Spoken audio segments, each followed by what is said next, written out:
Russian President Vladimir Putin on Saturday called an Easter truce in the war on Ukraine, claiming Moscow would stop all military operations until Monday. But Russians continued firing shells at Ukrainians on the front lines as Kyiv proposed extending the ceasefire to 30 days. The truce was supposed to begin at 6 p.m. on Saturday and last through 12 a.m. on Monday, Putin said. But Russian assault operations continue on several frontline sectors, and Russian artillery fire has not subsided, Ukrainian President Volodymyr Zelensky said at 9:15 p.m. local time. If Russia is now suddenly ready to truly engage in a format of full and unconditional silence, Ukraine will act accordingly, mirroring Russia's actions, he said in a post to X. Silence in response to silence, defensive strikes in response to attacks.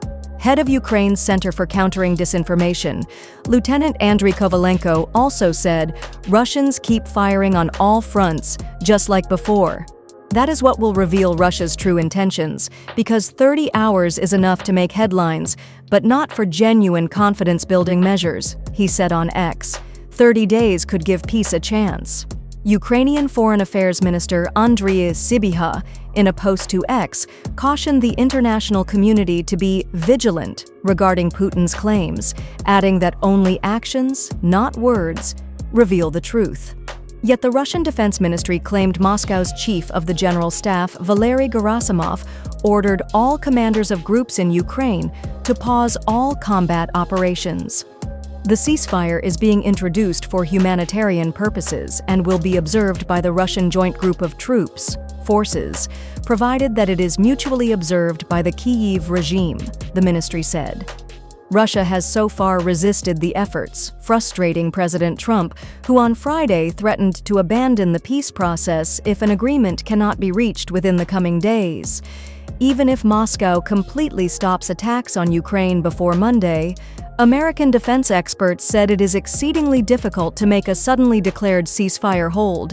The most important fact is that Putin rejected Trump's proposal for a general 30-day ceasefire, and Russia officially still demands that Ukraine cede 4 regions which Russian forces do not control and are unlikely to seize for years.